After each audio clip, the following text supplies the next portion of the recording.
Hold on, stop. Welcome back to the Shit Show 2.0. Okay, Boomer. Damn millennials. Wow. Did not know that. Even flirters who are obviously mentally ill. You want to be my wife?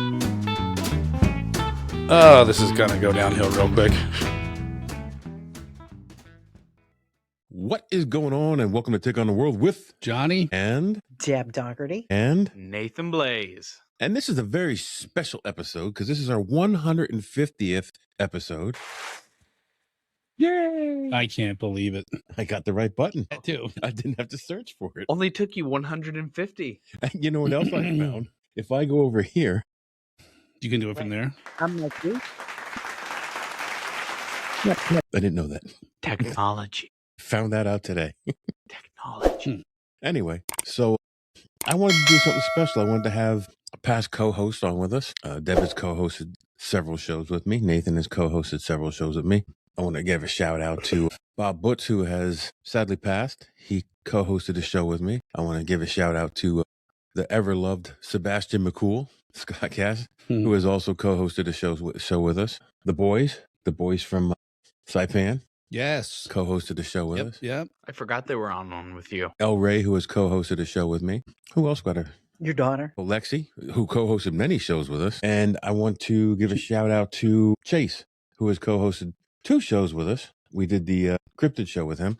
And I want to thank all those people for being on the show and helping us get to where we are. Anyone you may have forgotten. Yeah. Sorry. So I wanted to do this show just to say, you know, these are the people behind the voices. You know, what about us? Like, who are we? And now, usually me and John start off with a little banter. And since Deb and Nathan haven't been on for a while, what are you guys up to? Wow. Well, Deb, I'm going to start with Deb. She's older. Sit down, a young man, and just be quiet. okay. Okay. I'll sit down. Shut up. Because my life is just so exciting. I have so much going on. Well, you haven't been on for quite some Oh, time. so let me see. I'm killing myself slowly. I'm on a just recently approved chemotherapy drug Come on, what a downer. just to shrink tumors. I'm not unhealthy, due to cancer or anything like that. Of course, the pill makes you feel like crap. But let's see, what else? I don't know. I cannot wait for the fall. What? I can't wait for the fall. We're going on a cruise in Okay. November. Can't wait for that. July, I have a vacation coming up, long weekend, visiting family and friends. And I don't know, Which makes my long weekend a long weekend as well. living the dream. Me and Johnny will have to plan something that weekend, or maybe I'll go down to West Virginia, visit my boy Rob. Nathan, how about you, buddy? Oh, many exciting things. Many exciting things, such as working full time, He got a big boy job. big boy job. Now he knows it sucks. Yeah. When do I get to retire? When do I get to stop doing this? You only have 40 more years. I'm waiting for your dad to hit the lottery so I can You- retire. You mean 4, not 40, No, right? 40, 4D. Like 0 as in nil? Yeah, I wish. Nil. So I've been working full time. It's tiring. I think anyone who works a real job can agree. Beyond that, not too much. I had another surgery, but went well this time. See, look, we're all full of happy, good news. So this is turning into the depressing 150th episode. No, I don't think it's depressing. I think, you live life, shit happens, and you move through, and we're all here. We're all together. We're smiling. We're laughing. Anything else there, Nathan? Didn't you just make a purchase? Oh, well, yeah, I purchased a electric bike, one of those electric expeditions. I got one of those and currently I'm in the process of trying to figure out where it is because they created the shipping label. Shipping company said we'll give you news when we receive it, and it's been 12 days. All your accessories for it came. Almost all of them, yeah. They came a day early. Is it coming from Ching Chang, China? Arizona. Arizona. Oh, wow. So, I mean, for all I know, the parts could be coming from China, getting assembled in Arizona. I don't know. I didn't really look into that. It said made in the USA, and that's where you stopped. Yeah, Okay, pretty much. there you go. Hmm. So you didn't really purchase it. Well, you paid for Oh, it. he but paid you for it. didn't get shit. Yeah, nothing yet. Nathan has the absolute worst luck when it comes to ordering stuff and it coming on time. Anything that has Absolute worst luck. my name on it does not show up in time. I think I bought you a gift for your birthday, and it came in Father's Day of the next year. Yes. Jeez. Yeah. Yes, that was my Jedi torch. So really what I wanted to do is basically see, it's just hard to explain. Well, make an attempt. Thank you for leading me on, Nathan. Everyone's waiting with bated breath. Well, luckily, when I edit this, I have a program that takes out all the ums and pauses. Oh, very nice for you. Very nice for you. So everybody knows our voices and you see us. And if you're regular listeners, you know, well, probably more than you should know about me and John. But who are we? Who are we as hosts, really? And I think I don't even think I can answer that. True. But like, it's like when I go to a brewery, like I don't like people in general, but if I go to a brewery and I'm interested in beer and they're interested in beer, I like meeting those people. You always say it, but yeah, you're like Mr. Mayor. He's a chatty Cathy. Oh, come Yeah. on. You can talk to anybody. I don't like people. Yeah, until you sit with a brewer in your hand. You just love them to death. Well, I meet people who have the same interest and so if you're listening to us, you must have the same interest because otherwise we're not that interesting. Well, I feel like if you're at a bar, you already have something in common, right? And plus you get a couple beers in you, more talkative. But say you go to Walmart, you're walking around, and that's when it really shows that we don't like people. Yeah. Like you're trying to avoid people with the plague. I'm rude. I'm like, hi, I'm trying to get by you with my card. I'm like, fuck you, you bitch. And they thinking in your head, like, you know what I mean? Like, No, I'm one of those people. I talk to everyone at the grocery. I am. Really? What's that commercial where you're turning into your parents? Oh, yeah. Yes. Yes, That's definitely. I am any one of those people. I will talk to anyone, anywhere. Doesn't matter. I'll find something in common and we'll talk. No, that's not Yeah. me. That's not me. That's how I dislike I can do people. that rarely. You gotta have them like in just a rare mood. You see, I can do that anytime, but the issue is that people just give you the stink eye all the time now. It's like, okay, well, fuck you. Right. Whoa. I get like yesterday. I was at the grocery store. I had a 10-minute talk with some dude about the Parmesan cheese. Now it was in the refrigerator section, so it's not the shaky cheese. It What's should so fucking interesting about look like shaky cheese if it's in the refrigerated section. It should be, in his words, stringier. I could talk 3 hours about beer, but what's so interesting about Parmesan Oh, cheese? because it comes in all shapes and sizes. And I There's don't a want to have lot to to know. grade it, but I want it stringier. Stringier was a good word. I not don't chunky, think this it's not one was chunky. aged long enough. No, I want Same. one of the big wheels that you have to sell an arm and a leg on the black market to get. I want one of those, and I want to take the chisel and I want to just hack at it for 20 minutes just to get a little tiny piece out of it. You want to hear the pop when they Yes. I'd actually love to go someplace where they had the big wheel of cheese and they crack it open, you get it fresh out of the cracked wheel. That'd be cool. Did you ever see that place that does it's like a mac and cheese or Alfredo where they dump the pasta and butter right in the cheese wheel? No, They just mix it up. and I've melt seen it a in. video of it, but I thought that was fake. Who knows? Everything's fake anymore on the internet. AI. What are you drinking over there, Nathan? It is a It's a Baja Blast. no, it's a Jarritos margarita. Okay. No. So it's that Mandarin Jarritos, it's tequila, agave syrup, some lime, a little sour, but it's actually pretty good. Just add a little more soda to that. And me and Johnny are drinking the Edmund Fitzgerald by Great Lakes Brewing. Edmund Fitzgerald. It's a porter, and Deb is probably drinking water. Sure. Is that what it is? Okay. Water. You're shaking your head like it isn't? Water. Okay. Water of fermented potatoes, perhaps? Or distillated potatoes? I don't know. Okay. There's a little lime in it.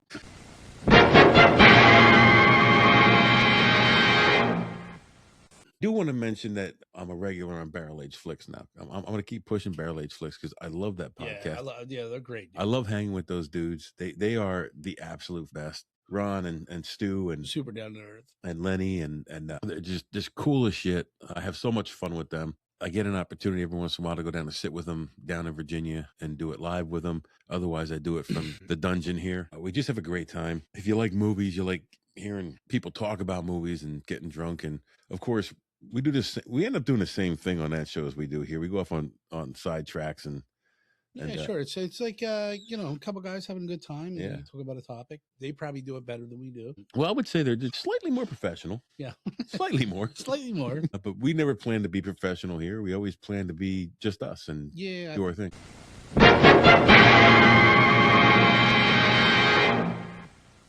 All right. So, Yeah. Awkward silence. well, me and Johnny can talk about what the show was like in the beginning. Yeah, I It- remember. It was kind of a shit show when we started. You got mad at me once for saying that. Okay. Well, now I you've, know you've adopted it. You love it. the audio was terrible. I didn't. She told me that the audio was bad. I thought it didn't sound bad until we we disagreed about that for. Yeah, we did. And John told me it was bad too. And then we upgraded to this soundboard, and oh my God, what I a was like, difference. Yeah, crystal clear. I have noticed too, it's like some podcast, but they must have a digital board or something because it cuts out like if I stopped and I started talking again, that first like microsecond of the word is like cut out. That's because of the editing. Yeah, it's weird. It's one thing I pick up on, and it's like Because I don't like your voice. That's what it is. If we were more smooth in our speech, and I've never noticed it on ours. it happens. No, It's just it like I use an AI to edit because it makes it go faster, Of course you do. especially with you. Lazy. It's a little lazy. That was my favorite part. It is The editing. it is to an behind the extent, but sometimes we say stuff that we just cannot allow to go out on the air, and it's just easier to Yeah, edit it. That's what editing is. press the button and let the computer edit it. Because this program will tell me this is way off topic. Do you still want this in? And I'll listen to it. I'm like, no, you can take that out. Yeah. Well, the show would probably be 10 minutes long if you said yes every time. Yeah, I know. Just kidding. So yeah, we had sound issues, and I think, well, I know the quality jumped way up when we fixed the sound issues. And that's just part of getting your feet wet, learning it. Yeah, you got to start, with your cheap $5 McDonald's Happy Meal microphone, and then you eventually work your way up to the Bluetooth microphone, and then hey, now you got a little soundboard. You can go in, change your levels, and all that. I will have you know, Nathan, you are using the original microphones right there, right now. Oh, you mean don't have those little plastic ones No, we didn't. from have, like the Stone Ages in the 90s? we didn't have the little plastic ones. I Brad. think that's the only thing we changed. And then recently, you just got these two new. Yeah, these are nice because they don't like if you touch these, it's like They make noises. these are you still hear something, but they're nice and smooth. Well, you're going to. So you and Deborah are using the original microphones. We're Me- not good enough for good microphones. Me and these were We're just half-baked hosts. these were a Yes. little more expensive, and so we upgraded to these microphones, which I really like, and we upgraded to the soundboard. But when I got the soundboard, we got the two new mics. You need to cover that soundboard when you're not using I it. do. You're going to be dust in that. I do cover it. Yeah, you want to borrow my little Yeah, he needs it. table vacuum? Actually, when I came down today, I noticed how much dust was on that monitor over there. Yeah, because one of the other things we did was I upgraded the monitors.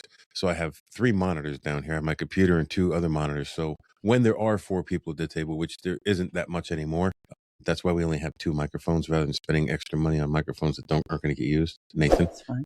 But the monitors, that one was so dusty. It was crazy.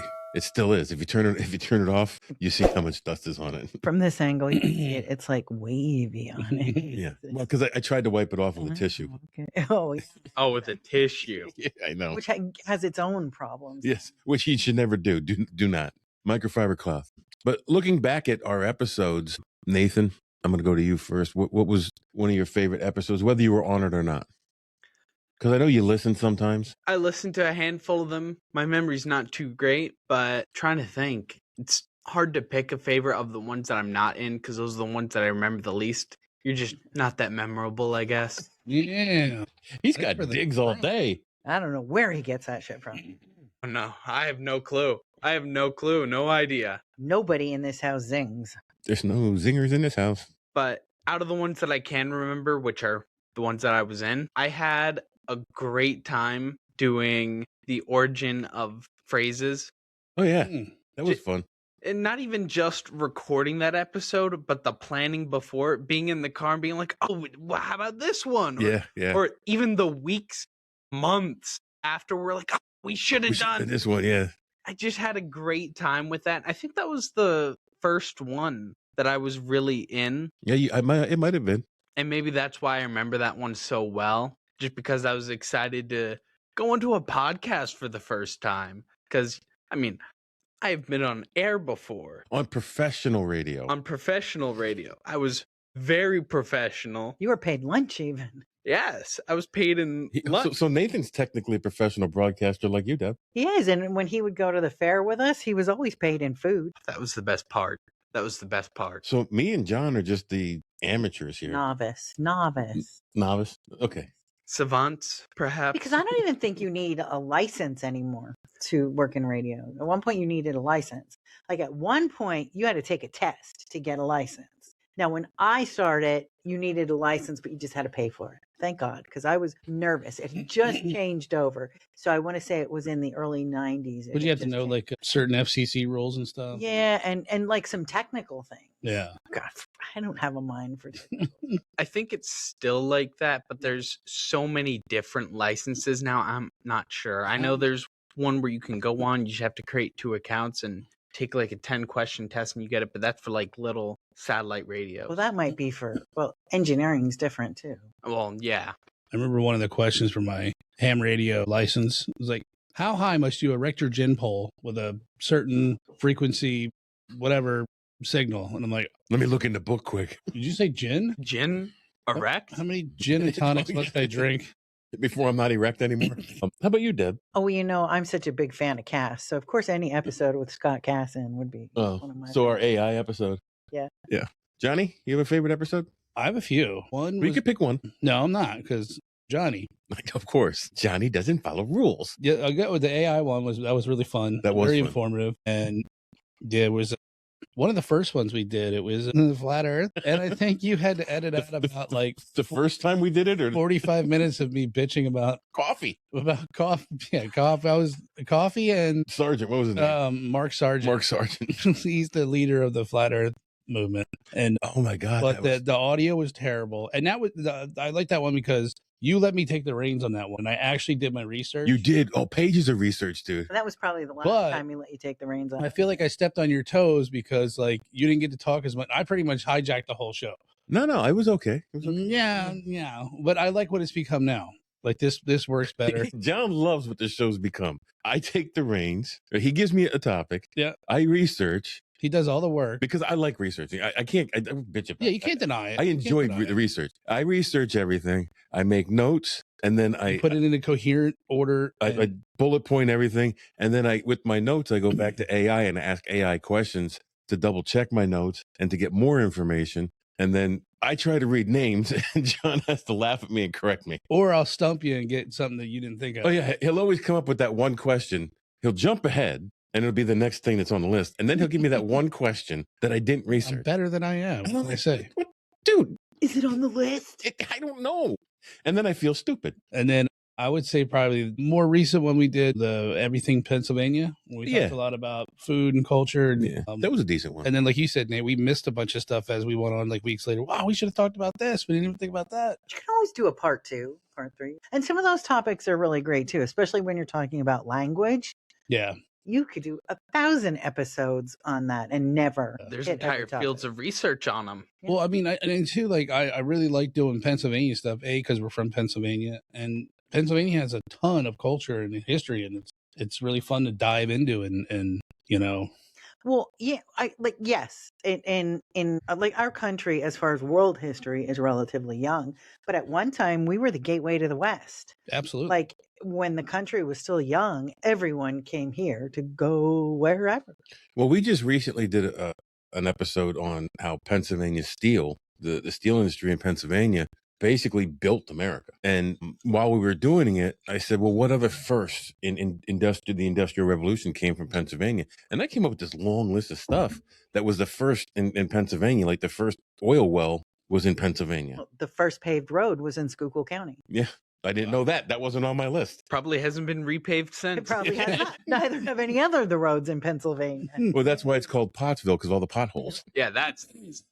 But yeah, I mean, no, we do have a very rich history as far as the history of this country. So like John, I love doing stuff that's local in Pennsylvania. And we recently did the Molly Maguires and Shambo's Tavern. Yep, we did Shambo's Tavern, which is right over here. I know. You the one? Yeah, she's the one who gave me the topic, I think. James Wasakalo wrote a book on it, That's right? Yeah. A local gentleman. Yep. So, yeah, good. What else? Because you said you had a few. Keep breaking the rules. Go ahead. That was a few. Okay. There's at least 4. What about you? I actually really enjoyed the one we did with Chase. the cryptids. Yeah, I forgot about that. That one, I thought that because everybody who listens, and if you're not a regular listener, pay attention. I'm a skeptic. Like I am strongly a skeptic, but Chase is a true believer, and he does have some skepticism about some of the stories he's heard. However, he makes a good case, and so does John. And it was fun having my skepticism challenged with two people who have had experiences, and we did 2 episodes. We had so much fun. Yeah. And since John broke the rules, I get to break the rules too. When we did the 2 episodes on our Colorado trip. Yep. Number 1, that Colorado trip was so much fun. And number 2, reliving it through doing the podcast and sharing those experiences with people who listen. That was fun. You know, I got to relive it again, and it was awesome. And then number 3, the AI episode with Cass is also one of my favorites because Nathan was on that. Was Lexi on that one? She might have been. I think that might have been a full house on that one. I think the table was full for that one, but that one, were you on that one? No.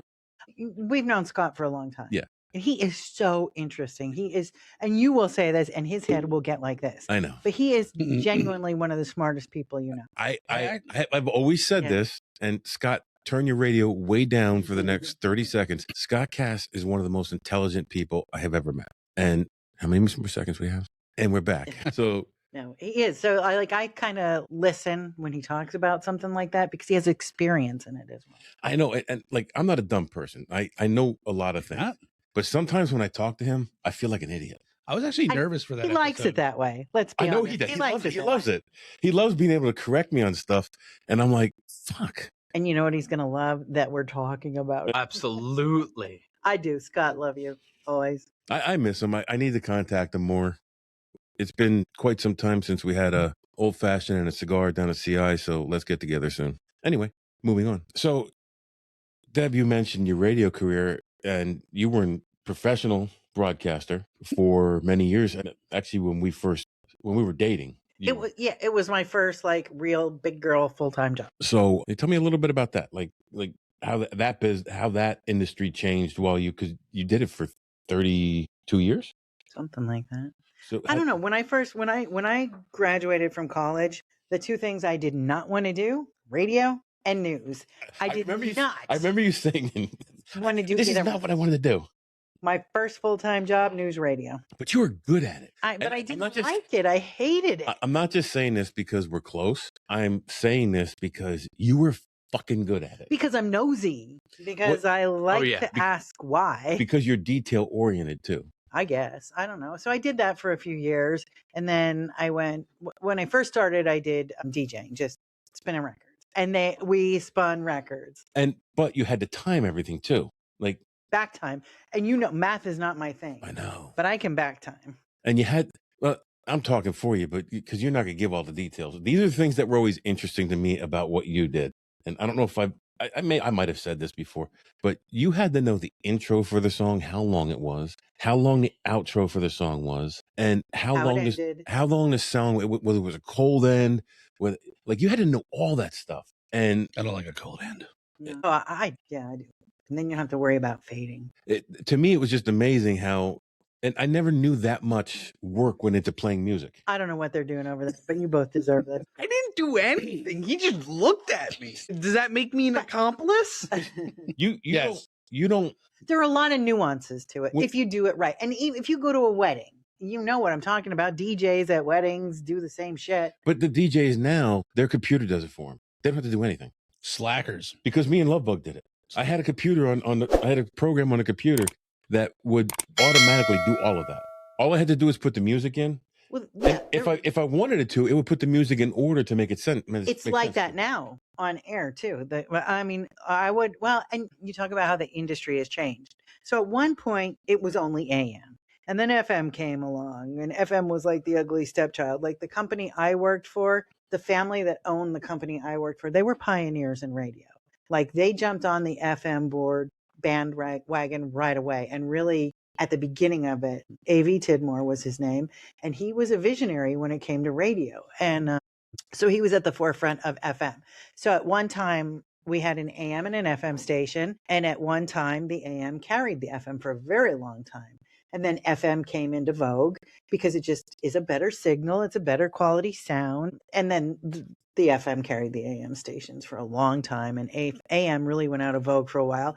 You had an uptick there, like with the Rush Limbaugh show. He really did a lot for AM radio, politics aside, because I know you don't talk politics. But it doesn't matter if you love him or hate him. We're talking about an industry. He was a huge proponent of AM radio. So, and now everything's streaming. So what the future is of FM, I don't know, because I left radio just when all this was coming to the forefront. But it really has been a challenge for FM stations. And I don't know, like, I love radio. I still listen to the Eagles on, what is it, 83.3? Merrill Reese here. Yes. And it's The most annoying broadcaster in Philadelphia. He was well loved. Yeah, by Philly people. But yeah, I don't know. So the industry changed so much. And even in radio, a lot of that is done through the computer. You don't have to worry about crossfading so much. You don't. So the latter part of your career you did, A talk show. okay, and it was mostly local events, community issues, and Politics. And I will tell you what, and after a 30-year career, that is the part I miss the most. You're going to make me cry. But mostly because it was interactive, because Right. we took phone calls. Right.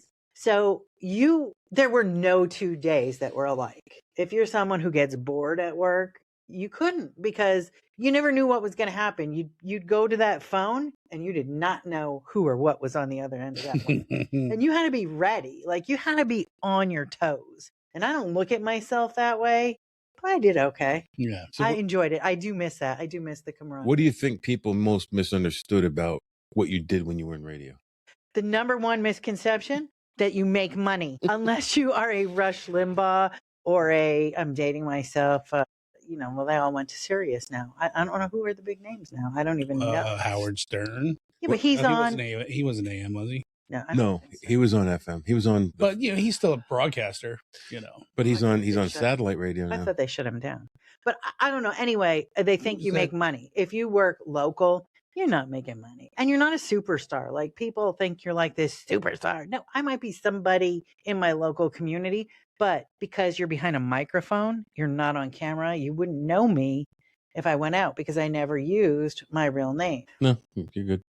If you want, you can. Well, It's long past. when you talk about never knowing what's on the other end of a call, or something really great about radio that I love, is you are in people's homes every day.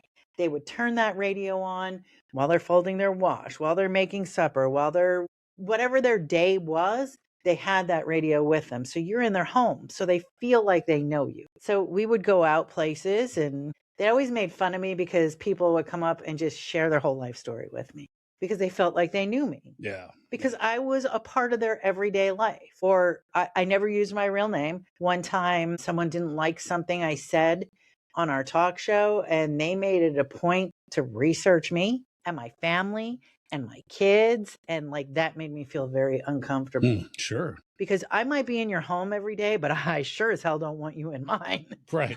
But yeah, like, I do miss some of that. I miss the interaction. And it was just, I worked with a great group of people. Not that when you work in radio, there's big personalities, just like this. You guys are big personalities. So everyone's a big personality. So you work with egos, and you just, I don't know, you learn to love them. I was really blessed to work with some really great people. So John, now you worked in corrections for what, 18, 19 years?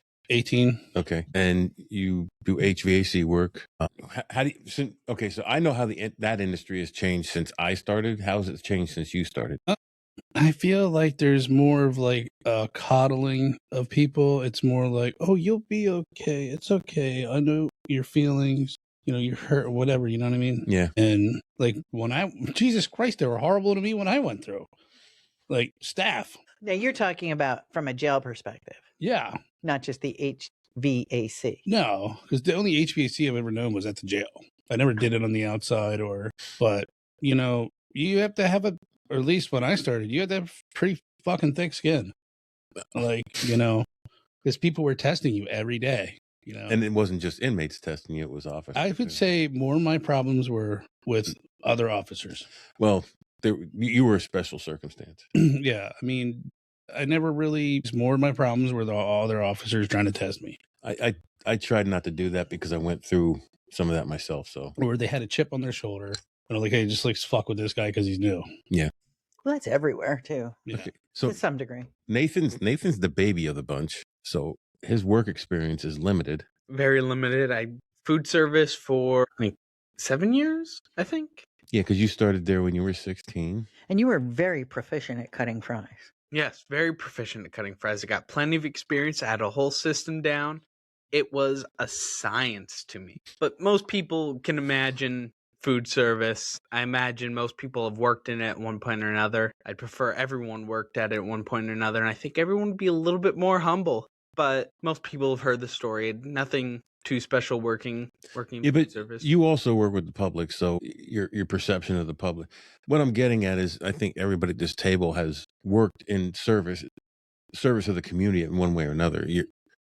Deb, in radio, that certainly officer service, especially the latter part of your career, was Information. informational service. John and I have both worked in corrections, which is service in itself. I was in the military, and you worked in a retail restaurant service. And what I'm getting at is perception of people and how your working in the restaurant changed your perception of people, or altered your perception of people, or formed your perception of people in general. Okay, well, I guess it taught me how to approach people, strangers, how to approach them. I can tell with a little bit more accuracy what kind of mood they're in or how to approach them. Because, I mean, everybody's different. But if someone's having a bad day, you can kind of tell if they're having a bad day from a distance with most people. And there's a lot of different ways to approach that. There's a couple that work for most people, but some people that sets them off. And you just get an idea of just who they are from the way they walk, the approach, they talk, if there's steam blowing out their ears. You can almost see it in their eyes. Oh, I know where you learned that from. But yeah, I wouldn't say it altered my perception of people too much because I'm a people person. I've always liked people. I've always been able to have a conversation with anyone. And in many cases, someone who did have steam blowing out of their ears, I've been able to just dodge or roll my way out of the heat and just maybe not calm them down, but at least stave them off for the time that I've been talking to them. What about you? What? Because you approach the public in a much different position than him, like either giving information or trying to get information. How did that form your? I don't know. I think I'm pretty naive when it comes to people. You would say that. Like, I'm very trusting when it comes to people. Like most people, thankfully, and I think Nathan has a similar experience to me. Most people have not given me a reason not to trust them. And that's a blessing. That's a good thing. And I want to answer for me and John, because I've worked 37 years in corrections, and the industry has dramatically changed for me from the time I walked in the first jail I worked at through my career. It went from much more violent to, I think, more even-handed, to now like John said, it's very coddling and almost counterproductive to incarceration. I think there's a middle ground, and we hit that someplace in the mid-90s, late 90s, and it just started going downhill the other way because of what had happened in the past. Like, you went back to the 40s and 50s, it was brutal. The officers were brutal. The inmates were brutal. Well, even at the beginning of your career. Even at the beginning of my career, there was things that went on that I wanted no part of, because that's not the kind of person I am. Well, you weren't. What? You weren't. No. No, and I think your career and the job has changed you as a person as much as it has changed as an industry. Well, I was much more trusting before I worked in a prison. I said, I don't trust anybody anymore. Even if I'm sitting at the bar talking to someone about beer, even if I'm having that conversation, I try not to put myself in any position where my back's to a door. But if I'm sitting at a bar talking to someone about beer and there's someone I know to the left or right of me, I feel a little more comfortable. But I still, every time that door swings open, my head turns around. That's situational, though, for Yeah. you more. Well, that's because of working in a Right. prison. Absolutely. Absolutely. And That's not so much a distrust of people, it is, because I don't trust anybody coming in the door. but you know what I mean. Yeah. It's not the person sitting Well, I next mean, to you. especially nowadays, Circumstance. these crazy shootings and shit. And Well, Nathan will tell you when we walked into the hockey game. What did I tell you? Where our seats were, Nathan? Oh, is that when we were sitting right behind the The entrance. entrance? Yeah. We'd be the last people to get shot. Why? I explained the whole thing to him, and he's like, "You think that much about where you sit?" I'm like, "Yeah, I do." And I'll even say, living with this guy for living with this guy for 23 years and just being around that constantly, you kind of start to pick up on the stuff, even if you're not zeroing in on it. Like, I try to avoid having my back to the door because of this guy, and not with perfect accuracy, but I can almost tell which seat he's gonna want as soon as we walk I in. always just wait. I'll wait to sit. Now I'll wait till, they show you to it. They'll ask, do you want to sit here or there? And I just look. Ask him. My favorite story was when we went down to Ocean City, New Jersey, when Lexi was working down there. We went to that little diner. It was about to close. It was empty. And I said, well, let's go someplace else. And the waitress said, she goes, no, you're good. You're good. And the cook popped his head out. He goes, oh, we don't shut everything off until 3 o'clock or whatever time it was. And I'm like, I hate it when I worked in a restaurant. I hated when people came in last minute. He goes, no, we're good. We're good. Nobody's going to get mad at you here. Have a seat. You're definitely getting spit in your food. That's it. He's going to hock in. And so she said, sit anywhere you want. So I looked around. I went towards the table, and Nathan ran right to the seat where he knew I was going to sit in. And I said, come on, bud, get up. Let me sit down. So he got up and moved. I sat down. The waitress came over to the table. She looked right at me and she said, CO or cop? I'm like, what? She goes, are you a CO or a cop? She goes, because my brother's a CO and my dad's a cop. And that's a seat they would have sat in. And then we had a whole conversation about the death seats. yes. Yeah. But it to me, a lot of times it's subconscious. I scan a room when I go into it subconsciously. Like I walk in and I do it. Before I even get through the door, I start looking. And I know I'm doing it, but I don't know I'm doing it. You know what I mean? Like I know I'm going to do it because I do it all the time, but I don't realize I'm doing it until after I started doing it. It's part of your life. Yeah. It's funny is But that comes from working in a jail. like just situational awareness in itself. Like I probably learned this from I know I did 0. But I still to this day, when I'm walking with somebody, I'm always behind them at a 45-degree angle. Yeah. And I don't like walking in front of somebody. Nope. To me, I'm more comfortable there. Or if I'm like, say I go to Walmart, I'm always like watching people and I pick up, like I said the other time, with like, I notice their shoes. I notice little things about them. Are they wearing a watch, a necklace? I don't know. It's just something I do. Well, and as far as the walking, I subconsciously need to walk next to someone because a marching band being in formation. Yeah. And if I'm not next to them, behind them, my footsteps, you'll match. I'll match their footsteps, my pacing, my stride. I'll subconsciously match it just because it was part of competition band. It's real fun to watch you and I walk together because we're walking into each other all the time. I have a friend that does that. He walks real next to me. And I think that's why I'm such a slow walker is I'll slow down so I get behind you. And then next thing you know, I'm like, I could be at the boardwalk at the beach and I'm like 30 feet behind my family. They're like, what are you doing? And I'm like, I'm a slow walker. Nathan, you asked me something when we were down in Gettysburg. Why do I always put my hand behind my back? Oh, yeah. And it comes from 38 years ago when I was in the Navy standing at ease. You should put both your hands, and sometimes I do put both back there, but usually when I stop and I'm just standing someplace, I'll put my one hand behind my back because you're standing at ease. And sometimes I have both of them back there. It's something that kept with me for a long time. That's where I got my piece. No, it's always my left hand. Always my left hand. So like talking about stress and change and things that unexpectedly come up at work or whatever, how you deal with them. I'll start with John. Do you have a story that you can share from work that was stressful at the time, but like you sit back and laugh about now without naming names and places? Yeah, and people? I got one pretty good. I went up on the roof. I was by myself and I was cleaning a condensing coil and I just finished making a repair to the copper. So I did like oil because it had a hole in it. And so I sprayed it with brake parts cleaner, right? And then I go to fire my torch and I set the unit on fire. I mean, it went up like 10-foot flames. And I'm like, holy shit. I would love to see that. And I ran over to one of the, we call them penthouses. It's just a I don't know what the fuck you call it. It's a room on top of the roof, the locked door. So I went in there and there's like water and the water heater and stuff is in there. And so I hooked up a hose. Thank God there was a hose right there. I ran back over and I'm spraying it and like the water's hitting the oil and it's not really going out. And I'm like, oh my God, I don't want to call this one in. I'm like, this is going to be really embarrassing. But it was a little sheer moment of panic there, but it finally started going out and, that was But that's kind of funny. I wish you could have seen my face running across the roof. Did you get it out or did you Yeah. have to have someone come? No. And this was before they had all the cameras and stuff. That would have made an even better story. Oh, Not for yeah. you, but for everyone else. But yeah, I mean, a lot of mine were like dumb shit that I did, like because I was new. And one time, what the fuck did I do? I was working the kitchen block. So this guy was out at work and it was rec time. So I just did group release and I didn't isolate his cell. So somebody went into his cell, took all of his core paperwork, ripped it up and flushed it down the toilet. And I was still on my 90 days. So I'm like, oh, I'm fucked. I'm fired. And then the guy came back from work and he's like, CEO, he's like, somebody took all my paperwork and flushed it. And I'm like, oh no. And then he asked me if he could use the phone. I'm like, go ahead. He's like, I want to call my lawyer. And I'm like, fucked up good, man. And, but he came back to me and said that, he's like, hey, my lawyer said he's going to send me new paperwork. No problem. He's like, I don't want to get you in trouble. And I was like, sweet.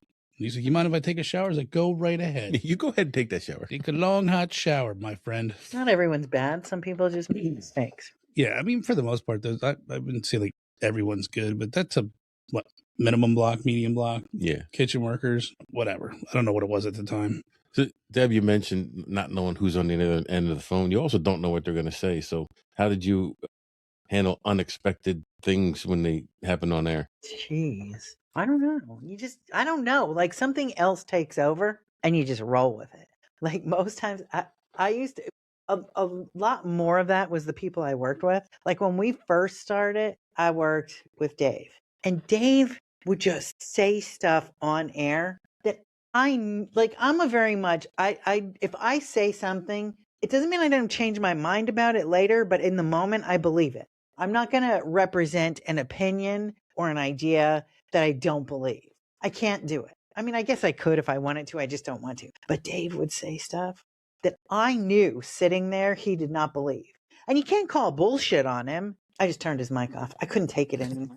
I wanted to punch him in the face that day. It takes Nathan, you don't believe it, but it takes a lot to get me mad. And like I might explode like in the car and stuff, but to actually really be mad that I want to inflict pain on someone I know. So I shut his mic off and there was another mic. I ended up turning everyone's mics off and we had to go to a commercial break because I was so pissed off at him. I just wanted to throttle him. But no, I don't know. Something else takes over. You just go with it. And I was fortunate enough that I worked with, there were always three, at least two of us on. I was never alone. Not for very long. I mean, I've done pieces of the show by myself, but I've never fully done the whole 2 hours by myself. So it was fortunate that if I didn't know what to do, there was always someone else who would jump in or you just change the subject. You know, you hit that. And I can't even remember what it was called. That's what I try to get out of John, but when I go quiet, he just goes, oh no. And you get mad at me because you always say, you always talk over me. You always talk over me. But that's left over from that. Like you don't want dead air. So if it gets quiet, if you pause, like I feel like I got to come in and say something because you can't have that dead air. I'm not trying to talk over you. I'm just trying to keep the conversation moving. So Nathan, I got a specific question for you because you worked in retail service, and I know you work the register sometimes. Did you ever have to deal with a Karen? An irate customer? A couple times. How did you deal with that? Because you're a very calming person. And Did anyone ever yell at you and call you a blue-haired lesbian? No. Oh, no. Good. I'm glad. So I didn't say it to their face. I said it when I left. I was asked who was working. The blue-haired. I've had to deal with my fair share of irate customers, of irate people, and a smile and a good attitude goes a long way. Does it? That's the corporate answer. That's the corporate answer. I mean, for me, a lot of it's subconscious. I don't think about it. I am a little bit of a people pleaser, a little bit of a pushover sometimes. And with people like that, love that because they just get everything they want.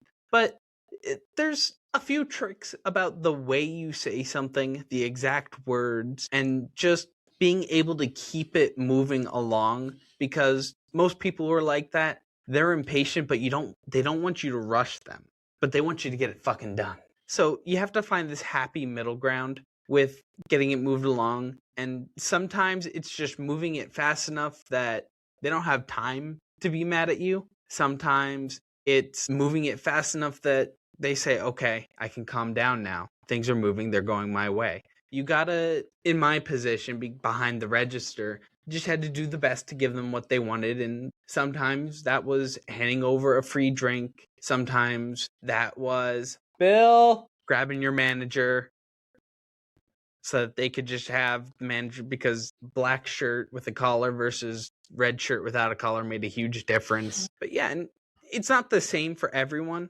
And sometimes you just have that person that's basically spitting in your face, and you just, all right, so that's a regular cheeseburger with pickles, onions, lettuce. No, I didn't say lettuce. I said mustard. I said, okay, I can correct that for you. There you go. That's fixed. That's mayo, pickles, mustard, And lettuce. and lettuce. Motherfucker, I'm going to strangle you.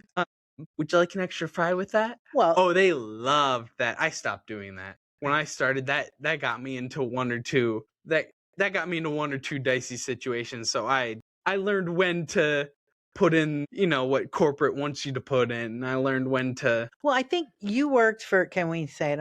Can we say it? No, You can. no, don't do that. So okay, so Nathan worked in fast food, but higher end fast food, a little pricey fast food. But you always knew you were getting a shit ton of extra fries in the bottom of your bag, and you could shove the peanuts in your face while you were eating. That's how you do it. Like, I don't know this, right? Because they're not paying to be a sponsor of your show, so why give them? I don't want to sue. I don't get sued.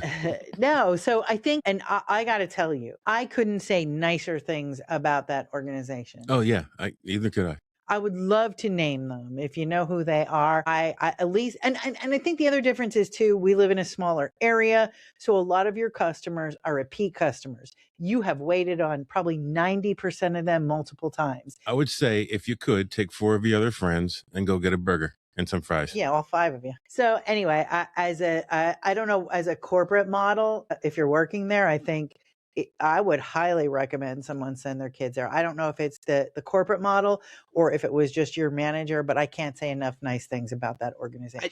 I think a lot of it was the manager. There's systems in place for them to do all kinds of stuff. Like, there's a lot in place for a fast food. Yeah. It might not be the best services out there, but the best that I can think of. And because I went through, 2 completely different crews. I was like the second longest employee there. So the first management, they were just there to be there, get the job done, go home. They weren't going extra mile. They were. But your manager, I would have walked into the cooler on some shifts. But with the newer management, they were very professional. Yeah. They were very kind. They went the extra 2 miles. Yeah. They just, I have no complaints about that crew. No, if you needed cash, you'd go back. Oh, absolutely. And they'd have you. And I think, but when, again, going back to the point that it was local and you knew your customers and they knew you, and there's a magic to that you don't have in a city. One of my favorite things that I used to love to do was go into a city and smile at people. I have a friend who grew up in Queens, New York. And we used to talk about this because I would make her laugh because I would say that to her. If you say good morning to someone in the city, they're going to look at you like you just shot them, like they're very suspicious. In this area, you can do that. You can talk to strangers. You can say hello. You can smile, and 90% of the time you'll get a smile back. And I think that's a benefit of living local in a smaller community. So most of your customers knew you. Yeah, most of the customers knew me, and I knew them. And when I worked there, I could give you their weekly order. And working there, I have no clue how some of those people would come in there weekly with how pricey it was. Because I always said, when people would complain about the price, I said, yeah, I know. I've watched our prices almost triple since I started here during COVID.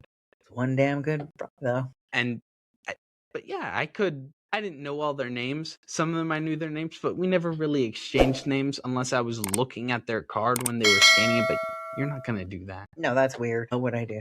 I was not being a Karen in the situation. My son paid for and pre-ordered a video game with his own money, and they thought they could take advantage of him by not giving him the special edition. And he went in to pick it up. I let him go in by himself to pin. He was younger, and they told him, no, Dice, you can't have it. We don't have it anymore. Well, I pre-ordered it. Doesn't matter. We don't have it. And I went back in and they tried the same crap on me. And I'm like, no, you're going to get it for him. He pre-ordered it. The pre-orders mean something. If the pre-orders don't mean anything, why do you have pre-orders? And they're like, well, we just ran out. And the kid was like, there's nothing I can do. And honestly, it wasn't his fault. It wasn't. And I kept on saying, well, I want to see the manager. Well, give me the corporate number. And then he wouldn't give me the corporate number because he didn't want to get in trouble. But so I was pissed when I left. And Our daughter used to work there and was friends with this person. who also became a very good friend of ours. Yes. And we joke about it. We joke about it. And I was just so blinded mad that it was a dude. It wasn't a lesbian. It was just a blue-haired dude. But he has pretty eyes. He does. Anyway, so that's what that. But the end of the story is, since they wouldn't give me the corporate number because I love researching, I found a corporate email. The corporate email I got was their investor's email. So when I emailed them a scathing letter about how they weren't upholding the pre-orders, and eventually the store manager did call me, and he was an absolute dick to me. That's when I sent the corporate email. But that wasn't the blue-haired lesbian. There wasn't the blue-haired lesbian. No. So I emailed this corporate email, and it went to every single investor in the company. But you didn't know that at the time. I did not know that at the time. And I had corporate calling me, regional managers calling me, and then the manager of the store called me, and actually the manager of the store ended up getting fired. The assistant manager got promoted, and he said he would give up his personal copy of because it came with something special in the game. Do you even remember what it was? It was. I happen to do remember. It was He doesn't, though. I remember the game. What was the game? It was Dead Island. Dead Island. It was a zombie game. Why'd you tell him? He didn't remember. I was trying to think of the name, but the special thing was the Weed Whacker Buzzsaw. Yeah, it was the baseball bat that had a circular saw Right. at the end. Do you even have it? Did you ever get it? Yeah. Where is it? No, it was in game. It was in game. And Oh, I loved sorry. that game. Oh yeah, it was when he was real big into Walking Dead. You can't do that on there. You can't crunch in your microphone on there. That was my best episode. Now you got it. Now you got to do a Malort more shot. shot. I can do a Malort shot. I can do two. So anyway, problem solved. But that was my favorite episode. The one anniversary. What was it? The 100th? When you said you can't smoke on air. No, You can't talk politics or religion. And what did we talk that whole episode? Yeah, did that episode ever air? Yeah. Did it go up? it did. Oh, I thought that one, we broke too many rules. I thought that one wasn't going up. We broke them all. That's what rules are for. Rules are suggestions. I believe in the spirit of the law. I do not believe in the letter of the law. So when we do this show, we don't have a niche topic like some podcasts do. Like certain things, they'll do true crime, they'll do whatever. Movies. This show was incepted on basically having conversations about whatever, and the topic is stuff that we would have talked about during those conversations, usually before we punched in or at lunchtime or sometimes after we punched out, just hanging out and bullshitting. And it'd be 4, 5, 6 guys just talking about whatever. And that's how this show was incepted. So when we did it, we didn't want to have a structured topic. Right. Yeah. We were going to call it Shop Talk. Yeah, because that's what it was. It was Anything we would talk about, whatever, hanging out. so, me and Johnny would go back and forth on stuff and other people would chime in, but it was usually me and Johnny just busting each other's chops and going back and forth. And so we were called Shop Talk. Somebody already had that name, probably a mechanic or something stupid. They're lesbian. Not as fun as this. Nice car. So what I wanted to ask Deb was, when you were on radio, what kind of stories connected best with listeners? Probably personal, like when you shared something, because like I said, you're in their house all the time. And both our kids were on the show. Were on with me at one point. Like when Lex was a little bit older by the time we started that show. But Nathan, we would go to the county fair. I loved the trips to the county fair.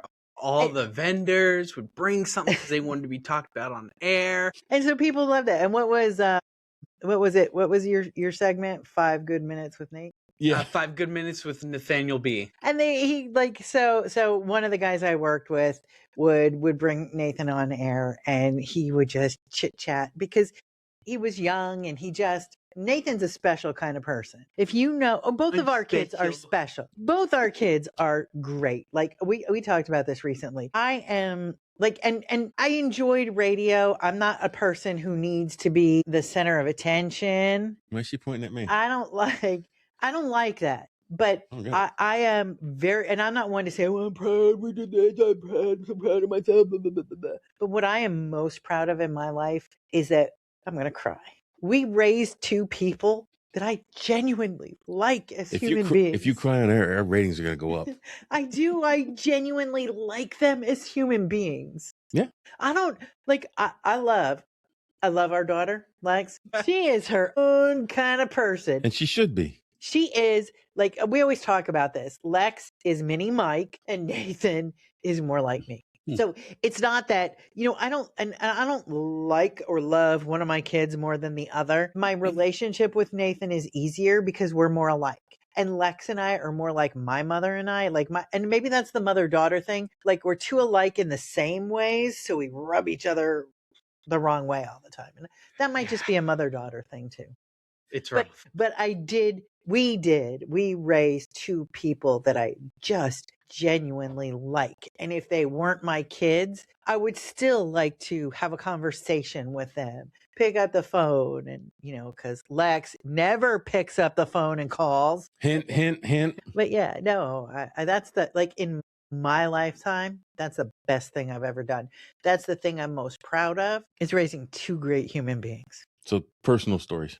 Personal. Because you connect. It's how you connect. And that's the thing about being local. Like, that's the thing I love about radio over TV, over internet. It's low. And this, if there are still stations doing it today, if they're doing it well, they're going to be local, local, local. You have to connect. It's what joins you as human beings. When we did our show, we had listeners all over the world, people who used to live in our area who wanted that connection to home. They still listen on the internet. The station that I worked for does local high school games, football, basketball, softball, baseball.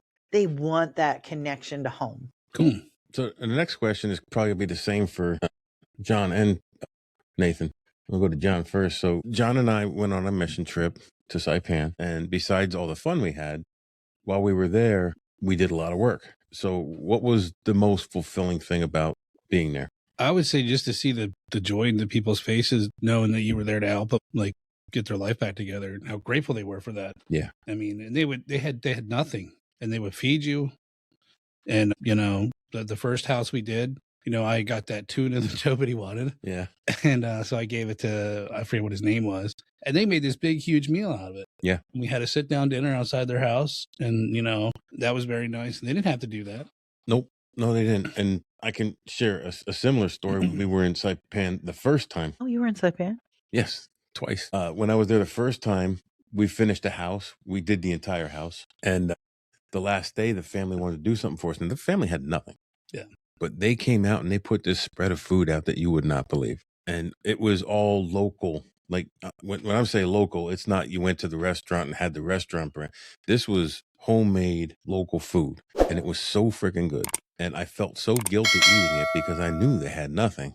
But they said, don't worry, there's plenty here. Whatever you don't eat, the neighbors will come and we'll have a meal with them. And it was just awesome. And now, when we went back, I went to the house. Yeah. Yeah, I went with you. Yeah, and I had the bigger beard when I went back, and she's looking at me, and she says, Mikey! And she comes out, she gives me a big hug, and went and talked to the family for a few minutes, introduced Johnny, and it was just, because she told me when we were there the first time, she goes, if you come back to this island, this is your home. And, to be accepted like that, when we were on the island, we were considered locals because we were there helping. Yeah, they even gave us the rundown of what they're like we wanted to get those shirts that we got. And they're like, go to this place up in the woods in the mountain. Yeah. And it's like, you tell them you work for MDA or whatever. And like, they were cool to us. So I don't think it's a place like tourists know about or go to. Right. So that's pretty cool. And then we got them awesome freaking shirts. Yeah. With the not Magus. Yeah. Magnus. Was it 670? Yeah. 670 strong. Code. Yeah. With the area code on it. And oh yeah. The guys who were unloading the truck, I'm like, dude, where'd you get that shirt? I love that. And he goes, hey, I'll tell you, because you guys are here helping us. You're considered local. This is for locals only, but you go up there, they'll take care of you. Tell them I sent you, they'll take care of you.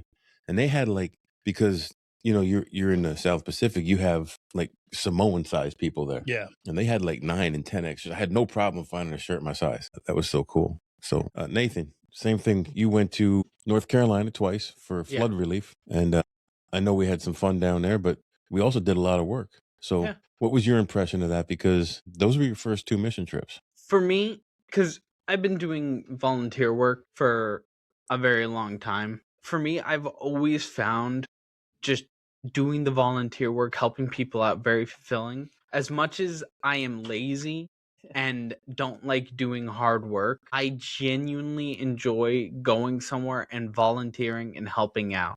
And it just warms my heart inside to go and help out people who are in need and just help improve their living and their daily lives. Look, all joking aside, this kid busted his butt the first time we went. He busted his butt the second time, but it was a little bit easier for us because of what we were doing. The first time we wired an entire house, and we were going through, drilling through beams and crawling over stuff, and this is work that I've never done before because I don't do a lot of manual work. Ever since I stopped working in food was the most manual work I ever did. Outside of Scouts. Well, We did outside of Scouts. Scouts. and he was dead tired by the end of the day. And But yet you found a way to go to breweries. well, afterwards. that's the fun. Well, when you're dead tired, what's better than a cold beer? Nothing. But he never stopped. He didn't complain. He just kept doing the work, and I was so proud of him. I'm proud of him anyway, but I was so proud of him for accomplishing the work that was given to him and not whining about it. Like you could, sometimes you give him something to do, you could tell he doesn't really want to do it. Well, yeah, I know what that looks like every day. But he you didn't get that look there. It was like, okay, like he was preparing himself to do it and then doing it. No, it wasn't. I bet you wish you could see that on the daily, huh? Like when I say, these dishes in the sink. So my first mission trip, I went to Alaska, which was really, really cool. But I remember when we were there, it was, we framed 4 houses in the first 6 days we were there. And they were truss framed houses. And we had a machine. He would pick up 3 trusses at a time. I was doing the rigging, and they'd set the trusses down, and you have 6 people up there leveling the truss, putting it in place and doing everything. So we had an assembly line going. So that's what made it so quick. But we were doing the one house, and all the people in that town were living 150 miles away because the whole town was flooded. And we're doing this one house, and there was only a few people in town, and this guy was driving by. So there was someone there collecting sewage in a sewage truck and then delivering water because there was no water or sewage. And this guy's driving by in the water truck, and I think it was a different truck. I don't think they did it just both in the same truck. Like, I hope not. So he's Now, which valve was it again? Oops. So he's driving by in his truck, and he's excited in the cab of the truck, and you hear him say, "That's my house. That's my house." So we go over to the truck, we start talking to him, and it turns out it's his house. It's being built, and he was so excited to see work start on his property. And we ended up getting some pictures with him. All the houses are on stilts, and we asked him if we could sign the beams underneath. So we signed the beams, and then everybody that came after us also that worked on the house signed the beams underneath his house. And at the end, he sent somebody a picture of all the names in the finished house. But before I went, I had made a blanket, and I wanted to leave this blanket with whatever family didn't have anything anymore. When we got there, all their stuff was under a tarp on the ground from inside the house. Whatever they could carry with them to Fairbanks, they took with them. Everything else was under this tarp. So when I left it with the director, and I told the director, when they come back to town, I want you to give that family this blanket, and just let them know it's from one of the workers. I don't want to say it was from me. Just tell them one of the workers who wanted to leave something for one of the families. And I got notification that they did give it to the family. They were beside themselves with joy, and like that was that moment is why I wanted to keep doing them. Yeah, and I think the thing that you have touched on here, God, you're gonna make me cry. Again, ratings go up. This is what it's like being postmenopause. Just you touched on it. People who give out of nothing. You talk about a religious thing, but the widow's mite, and that's what it was. People who have nothing but are willing to give the last of it to someone else. There's nothing more beautiful. There's nothing. I don't even know what you call it. But to me, that's people. That's what I see when I see people. I've been fortunate enough not to see the side of people that you see, but to see the side of people who, when we went to St. Croix, I was so bored because when I was with Mike, he wouldn't let me do anything. I could hand him drills. I could read. Anyway, one day I went with my uncle and the other team, painted a freaking roof at the equator. When the hell would I ever get on a roof, period, let alone with paint and paint a roof? But again, you see poverty, not just, it wasn't even poverty really, because these people were wealthy in other ways. But what they had been through, they were not anywhere near being whole yet. But they would share with you, they would just give out of nothing. They put a tarp. We've talked about this before. Yeah. They put a tarp on the roof of this elderly woman, and she was just so thankful she had these fruit trees in her house. She went out and picked fruit off these trees, tropical fruits, like stuff I don't know what a sweet apple was, but it was delicious. It's good. And she had said, "Oh, I wish the mangoes were in season now." I mean, just human nature can be so beautiful. The thing about, she was trying to get her roof repaired, and she was denied. And we were there, and Uncle Dave was with us, and someone else was with us. Billy. Yeah, Billy. And Chris and the director was there. No, Chris wasn't with us. There was only 4 of us, and then the director. Oh, when we went over to that? And we went over to that house. Okay. And when we got to that house, the director says, "Well, unfortunately, you're not approved for a roof." And like, you could tell how upset she was. She wasn't going to get a roof, and she needed one. And there's young guys right across the street working on a getting Jeep. their surfboards. I will never forget this. There were 2 dudes in a Jeep with their wetsuits on and their surfboards. And here these people came from halfway around the world and put a tarp on this woman's roof. So me and Uncle Dave and the director said, look, we were telling the director, "Well, can we just tarp it? Like, we have the tarps. Can we tarp the roof? Like, at least give her a dry house." And the directors finally said, "We'll do that. We'll, if that's the least we can do, we'll do that. We have plenty of tarps. We'll do that." So we tarped the roof before we left, and she was just beside herself, happy that at least, if nothing else, she got a tarp on her roof. And I think, and that's not anything against these. So what these organizations do is they go in, they have a list of homes that they have to survey.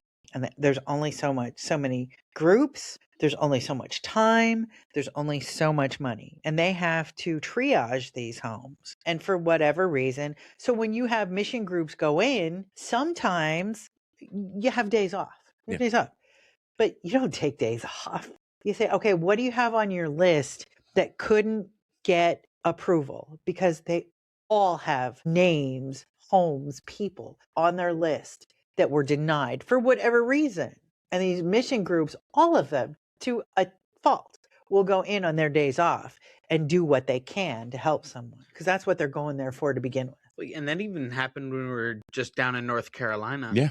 Like, the one guy, we were sent there just to do the drop ceiling. Yeah. But his roof was peeling up. He had inside the house from water coming in. He had damage to the particle board underneath his carpeting, and it just giant hole in the middle of his bedroom. They gave us permission to take extra pieces that were just like offcuts and whatever, and make the repairs that were needed. And whoever did his roof didn't do it right. Like, it was not done right. Because they're not professionals doing the work. Yeah. So 9 times out of 10, they're just someone who wants to help. And sometimes they don't know how. Yeah. So it's not a fault. It's just, it is what it is. And if you're lucky enough, like, you work for an organization, and I don't mind saying Team Warwicksburg. Team Warwicksburg is a local mission group in our area who've been all over the world, who do tons of work locally. Look them up, Team Warwicksburg. They do projects all over the world. If you're local, go to one of their meetings. Look them up, because it's an aging group, and they do a lot of great work everywhere in their local community, first and foremost. Nathan's the youngest member. Yeah. But it's by not, far. and it doesn't matter. You got a Team Warwicksburg in your area. I don't know where you're watching this from, where you're listening from, but you have one of these groups in your area, at least one. If you don't, you have churches in your area. Every major denomination has response teams. Right, because when I've been on how many trips now? Like 5. And with the stuff with Team Warwicksburg, we've done like 7 different bridges throughout Pennsylvania, West Virginia. No. That was northern Pennsylvania. We've done northern Pennsylvania up by the New York border. Yeah. Anyway, so when John and I went to Saipan, it was Mennonite Disaster Services. When Nathan and I were down in North Carolina, that was Baptist Disaster Response. When we went to St. Croix, that was Lutheran. And Umvim. In Alaska, it was Umvim. and when I was in Alaska, it was Methodist. Umvim. You actually have the pencil right there. Oh yeah, Mennonite Disaster Service pencil right here. Yeah. So I mean, you don't have to be a member of the church. No. You don't have to be a member of whatever. You don't necessarily have to be religious to do it. No. All you have to do is want to help people. So find one of these groups if you have the heart to do it. If you find one of these groups and volunteer your time. I've gone down. Fun. You get to meet all kinds of neat people or different people. I've gone down to Reading and done like sandbags. I've done day work with Habitat for Humanity. Just they needed extra people. They put a call out. I went down. I didn't know anybody there. I was the only one there. It was just me. No, and I think some of these groups, like the group you work with, Team Orwigsburg, they have professionals who know how to do some of this stuff. Not every volunteer team has someone who knows correctly how to put a roof on. They don't have an electrician or a plumber there who are licensed and know the right way to do things. Right. And if you have those licenses, that helps a lot. Volunteer. Like Nathan and I, we ran electric. I know how to run electric, but I'm not an electrician. I won't tie into a box because I'm not an electrician, but I can run outlets. I can run lights. I do switches. I can run everything back to the box. I know how much stuff can be on a circuit. I know how to figure all that out, but you need an electrician to double check that work or overlook that work. And, they don't have to be on that, but they can, if they're there at that time, they can oversee 6 or 7 jobs. So look, volunteer your time. It's totally off topic, but it's a good conversation. It is better than doom scrolling. Yes. Yeah. So we're gonna wrap this up, but I'm gonna do a little rapid fire around here quick. Ask you a few questions. Answer as quickly as you can. Under pressure. I'm gonna start with Nathan. Best movie of all time. Wrong question to ask me. Answer. Best movie of all time. You should have given us these questions ahead of time. One of the Star Wars. One of the Star Wars. Yeah, one of them. I'm a huge nerd. Back to my roots. That was one of the first movies I can remember watching. So they're special. Okay. You can't put your finger on one. No. Okay. I'll accept that. John. Uncle Buck. Uncle Buck. Great movie. It was just on the other day. Can I change my answer? You could change your answer. Waterboy. Deborah. Labyrinth. Okay. That's a good movie. Nice. Or Legend. I'm not a big Tom Cruise fan, but if there's a movie that I've watched over and Legend. over. And I'm gonna go with a prison movie, Shawshank Redemption. Nice. I love Shawshank Redemption, and one of the reasons I like it so much is because I actually read that as a short story in a Reader's Digest book of short stories. It was called Rita Hayworth and the Shawshank Redemption. Isn't that what's his face? Stephen King. Yeah. Yeah. Okay. Favorite meal after a long day, Deb. Chicken parm. That was easy. You know. That was You easy. have to ask. John. Pizza. Nathan. Loaded French fries. I am a good burger. Yeah. Thick burger. Most useful skill you've learned on the job. Dealing with people. Avoiding people. Nathan. Dealing with people. And mine is also dealing with people. Okay. You learned that? I have legendary IPC skills. Yes. Interpersonal communication skills. Yeah. Oh, yeah. Oh, yeah. Legendary. Legendary. What's your address? Because I will burn your fucking house down. Legendary. The points across. Describe this episode in one word. Eclectic. Okay. Interesting. Okay. Conversational. I say fun. I had a good time. That's what it's all about. Career lesson that you wish you had learned earlier in your career. I'll go to Nathan first. No, I'll say I learned it, but I don't always practice it. Don't fucking stress so much. Like really, my last employer when I left, I'm going to cry again, said to me, you're an asset no matter where you go. As an employee, if your employer doesn't see you, doesn't know that you're an asset, don't stay. You're an asset. I'm an asset. And sometimes I'm an ass. I'm an asshole But wherever I go. I am an asset. You are an asset. And if your employer doesn't know that, You're not in the right place. you're not in the right place. John? Being naive. Nathan? Self-confidence at work. Okay. I'm- Go ahead. I would. You want to elaborate? Go ahead. I was just going to say, because I'm always paranoid at work that I'm not doing a good enough job, that I'm not doing the right thing. I'm always paranoid about that at work. You just looked down at some paper on your desk with your name on it. and you're doing a good job. Just ask your mom. She'll tell you since you work with her. Yeah. You're not doing that right. Well, I have to do your job again. To do your job. Okay. I'm here because y'all can do your job. Why don't you just tell me all the things I do wrong on my commute to work? Well, I will happily. I don't. I know it. But You're an I don't- asset at work. I don't have confidence in my own decision making at work. I'm always asking questions. There's nothing wrong with that. That is Repeatedly. also an asset. And that is what my previous employer has told me, that do ask questions. That is important that you ask questions. Your boss would rather you ask questions than do something and do it wrong. Mine is, I wish I could have learned to control my temper earlier in my career.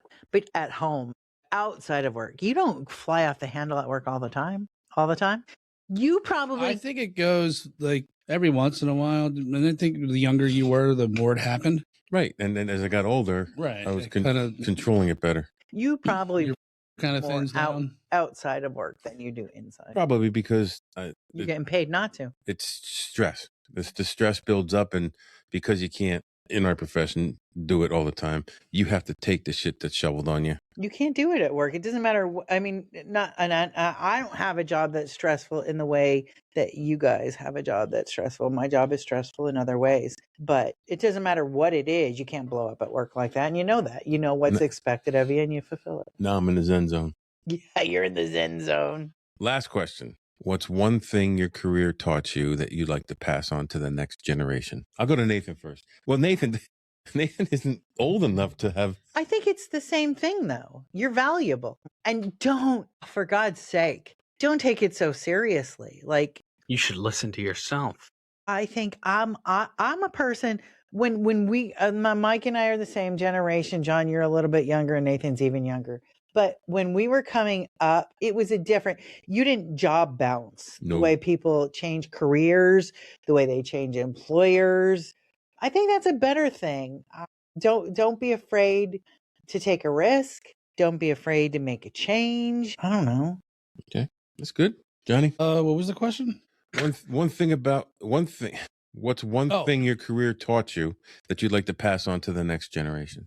Think before you act. No, I don't always practice what I preach, but But you don't want to end up. it would where have you saved me a work. lot of broken bones or cut fingers or just things broken things, monetary things. Or I think even worse than that, though. I mean, like when you think about where you guys work, people make mistakes. I always used to tell our kids this: you're going to do stupid things. That's okay. Just do them wise enough that you and everyone else with you come out the other side.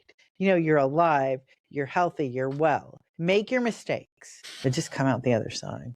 Nathaniel, youngster. I am the next generation. Right, but But you got kids below you Yeah. who've never worked, who've never held a job. so take what you're learning now. You're going to learn a lot more. Sure. But Is right there anything right now that you would say, I would give advice to the next person coming along younger than me? You don't need to grind yourself down, break your bones and all of that, but do put in some effort, because when you are a person who at least puts in some effort and maybe goes the extra mile here or there, and you're able to communicate efficiently with the people around you at work, then they will have your back. You'll be able to find people that at least be able to have your back every now and then, and that makes the job much more bearable and makes it easier for you to do that extra stuff. The major thing I learned, you can do any job. And I tell my current employer this because I went from most of my adult life working part-time because we were raising our family. And I was fortunate enough to be in a situation where I worked part-time so I could be there for our kids. I never had to tell our kids, you got to do that alone. You got to come home alone, or no, I can't make that meeting. I can't make this. I can't make that. But you can do anything for 32 to 35 hours a week. We need to normalize the 35-hour work week. And every HR meeting I'm in, every meeting with my supervisors, I always say that you need to normalize the 35-hour work week. You want a better attitude from your employees? Only make them work 32 to 35 hours a week. Fuck you, Ford. What Ford company? What's his name, Nathan? Harrison. No. What? No, Henry. Harrison Ford. Henry Ford. Harrison Ford. Harrison Ford's an actor. Whole new movie. Speaking of Star Wars and Indiana Jones. No, Henry Ford standardized the 40-hour work week. I don't know, maybe it was 80 before that, but he should have gone for 35. It's the sweet spot. We need to normalize the 32 to 35-hour work week. So next generation, work on that. Your work-life balance will be so much better. Okay. Telling you, it's true.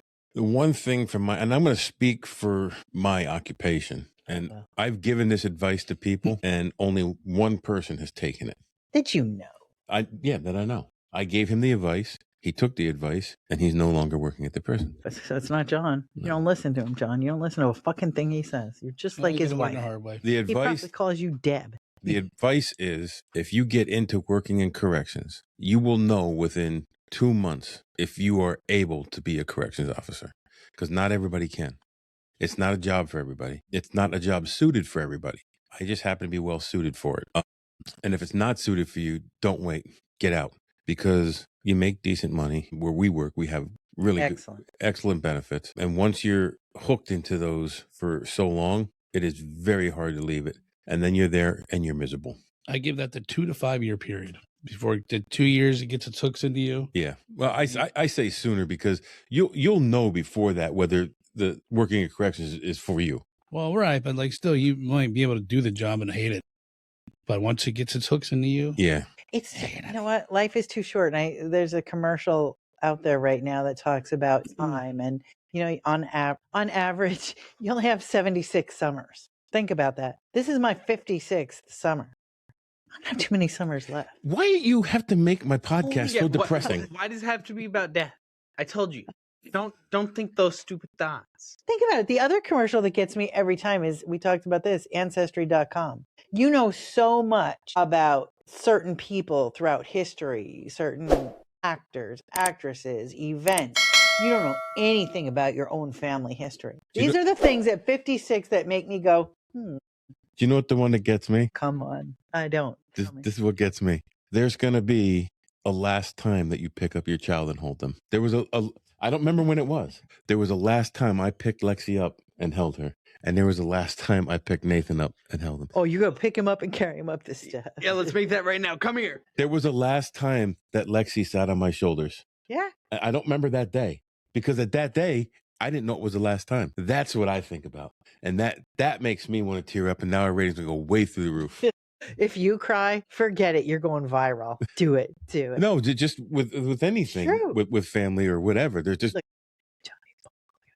You made me weep on that one. There's gonna be a last time you do anything in your life, and you should cherish every time you do it. Absolutely. So as we end, go take on the world and cherish every moment doing it.